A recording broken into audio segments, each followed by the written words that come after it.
प्रश्न है, किस प्रकार की भूमि को अपृहत कहा जाता था? इसके विकल्प हैं बिना जोती हुई जंगली भूमि, सिंचित भूमि, घने जंगल वाली भूमि या जोती हुई भूमि।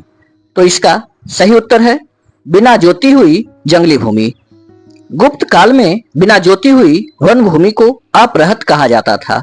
गुप्त काल में 5 प्रकार की भूमि का उल्लेख मिलता है। क्षेत्र भूमि अर्थात कृषि योग्य भूमि, वास्तु भूमि अर्थात रहने या मकान बनाने योग्य भूमि, चारागाह या गोचर भूमि अर्थात पशुओं के चारा योग्य भूमि, सील भूमि जो भूमि जोतने योग्य नहीं हो, अपृहत बिना जोती गई जंगली भूमि। गुप्त वंश की स्थापना श्री गुप्त ने की थी। गुप्त काल को भारतीय इतिहास का स्वर्ण युग भी कहा जाता है।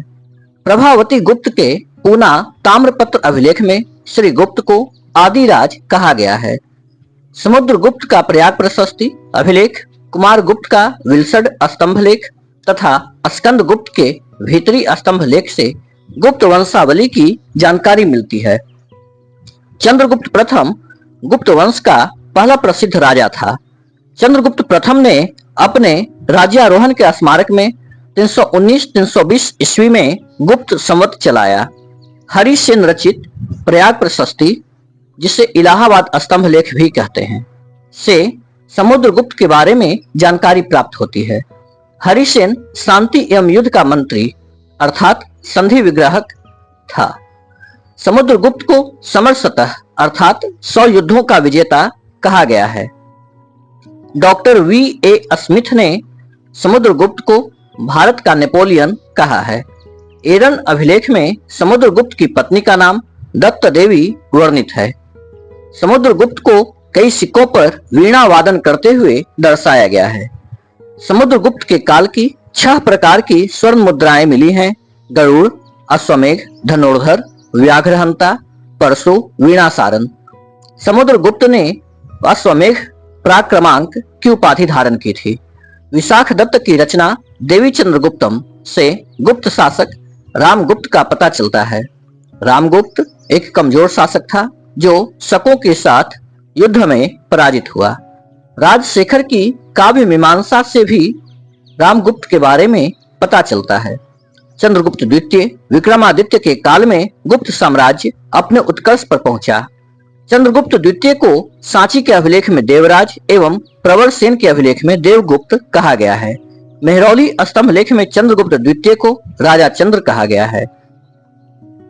चंद्रगुप्त द्वितीय ने वाकाटक की सहायता से शकों को पराजित किया तथा इस उपलक्ष्य में उसने चांदी के सिक्के चलाए। इस विजय के बाद चंद्रगुप्त द्वितीय ने विक्रमादित्य की उपाधि धारण की।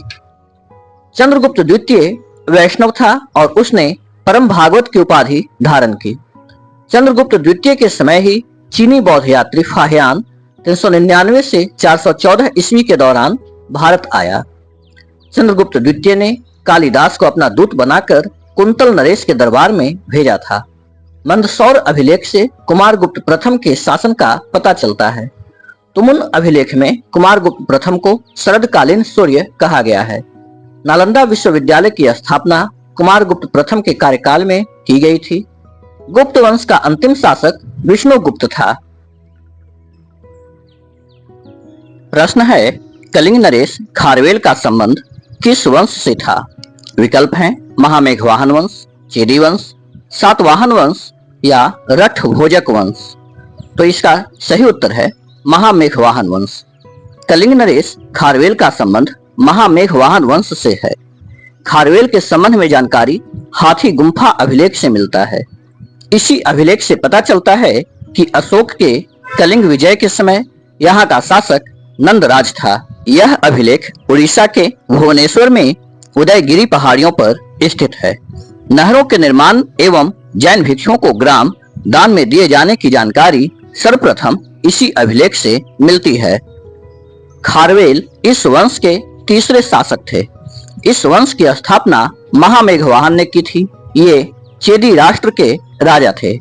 चेदी 6ठी शताब्दी ईसा पूर्व में एक महाजनपद था। इसकी राजधानी शक्तिमती थी। सातवाहन वंश। इस वंश का संस्थापक सिमुक था, जिसने कण्व वंश के अंतिम शासक सुशर्मा की हत्या कर इस वंश की स्थापना की। इनकी राजधानी गोदावरी के तट पर प्रतिष्ठान औरंगाबाद महाराष्ट्र थी। सातवाहन वंश के शासक सातकर्णी प्रथम ने दक्षिणापथ का स्वामी की उपाधि धारण की थी। सातकर्णी प्रथम के बारे में जानकारी नानाघाट शिलालेख से मिलती है। इसी वंश के शासक हाल प्रथम ने प्राकृत ग्रंथ गाथा सप्तशती, या जिसे गाथाहा सतसई भी कहते हैं, इसकी रचना की। हाल प्रथम के दरबार में गुणाढ़ निवास करते थे, जिन्होंने वृहत कथा कोश की रचना की। सातवाहन वंश का पुनरुद्धार गौतमी पुत्र सातकर्णी प्रथम के समय में हुआ। नासिक अभिलेख में गौतमी पुत्र सातकर्णी की विजय का उल्लेख है। सातवाहन वंश का अंतिम शक्तिशाली शासक यज्ञश्री सातकर्णी प्रथम था, जिसके सिक्कों पर मछली, शंख और जहाज अंकित हैं। सातवाहन वंश का अंतिम शासक पुलवामी चतुर्थ था। सातवाहनों की राजकीय भाषा प्राकृत थी, जो कि ब्राह्मी लिपि में थी। सातवाहनों ने आर्थिक लेन देन के लिए शीशे के सिक्कों का भी प्रयोग किया। सातवाहनों ने ही सर्वप्रथम ब्राह्मणों को भूमि दान या जागीर देने की प्रथा शुरू की। अब प्रश्न है, चीनी यात्री संयोगन ने भारत यात्रा कब की थी? विकल्प हैं 515 ईस्वी से 520 ईस्वी, 525 ईस्वी से 529 ईस्वी, 545 ईस्वी से 552 ईस्वी, 592 ईस्वी से 597 ईस्वी। तो इसका सही उत्तर है 515 ईस्वी से 520 ईस्वी। चीनी यात्री संयोगन 515 ईस्वी से 520 ईस्वी के मध्य 518 ईस्वी में भारत आया। चंद्रगुप्त द्वितीय के शासनकाल में चीनी यात्री फाहियान 5वीं सदी के प्रारंभ में 399 से 440 ईस्वी में भारत आया। फाहियान ने फू को की रचना की, जिसमें गुप्त काल में भारत की सामाजिक, आर्थिक व धार्मिक स्थिति पर प्रकाश डाला। वेनसांग यह हर्षवर्धन के समय 629 ईस्वी में भारत आया और सीयू की रचना की। वाटर्स के अनुसार वेनसांग भारत को इन-टू या अर्धचंद्राकार नाम देता है। वेनसांग के मित्र वेली ने वेनसांग की जीवनी लिखी थी। वेनसांग ने शूद्रों को कृषक कहा था। वेनसांग को यात्रियों का राजकुमार, नीति का पंडित एवं वर्तमान शाक्य मुनि कहा गया है। चीनी यात्री इत्सिंग 7वीं शताब्दी में भारत आया तथा नालंदा एवं विक्रमशिला विश्वविद्यालयों का वर्णन किया। प्रश्न है, निम्न में से किस हड़प्पा कालीन स्थल से हल का टेराकोटा प्राप्त हुआ? ऑप्शन है धौलावीरा, बनावली, कालीबंगा, लोथल। तो इसका सही उत्तर है बनावली। बनावली हरियाणा में है। धौलावीरा गुजरात के कच्छ के रण के कादिर द्वीप में स्थित है। धौला का अर्थ सफेद तथा वीरा का अर्थ कुआं है। धौलावीरा को दुर्ग, मध्यनगर और निचला नगर में विभाजित किया गया है। यह भारत में स्थित सिंधु सभ्यता का दूसरा सबसे बड़ा नगर है।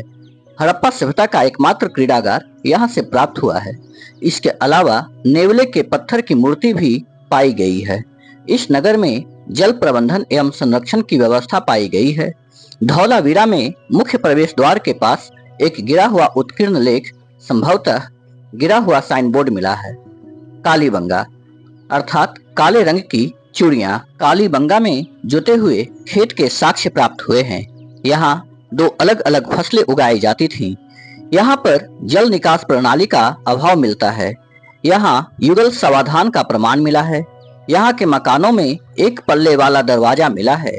कालीबंगा में अलंकृत ईंटें एवं अग्निकुंड भी प्राप्त हुए हैं। लोथल, इसे लघु हड़प्पा या लघु मोहनजोदड़ो भी कहा जाता है। यह हड़प्पा कालीन बंदरगाह नगर था। लोथल में चावल उपजाने के अवशेष पाए गए हैं। यहाँ से अन्न पीसने की चक्की, युगल समाधान के साक्ष्य, फारस की मुहरें, नाव के साक्ष्य, अग्निवेदी के प्रमाण, हाथी दांत का पैमाना आदि प्राप्त हुए हैं। लोथल में एक चित्रित मृदभांड मिला है जो पंचतंत्र की कहानी चालाक लोमड़ी की याद दिलाता है। धौलावीरा की खोज R.S. बिष्ट ने 1985 से 90 में की थी। यह गुजरात के कच्छ में स्थित है। बनवाली की खोज आर.एस. बिष्ट ने 1974 में की। यह रंगोई नदी के किनारे हरियाणा के हिसार में है।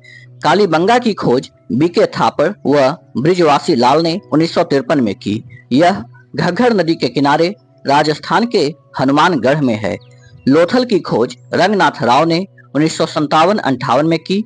यह भोगवा नदी के किनारे गुजरात के अहमदाबाद में है। इस वीडियो को पूरा देखने के लिए धन्यवाद। इस वीडियो को लाइक करें, इस पर कमेंट करें, इसे शेयर करें तथा इस चैनल को सब्सक्राइब करें। हम आपसे फिर मिलेंगे एक नई वीडियो में नई जानकारी के साथ। धन्यवाद।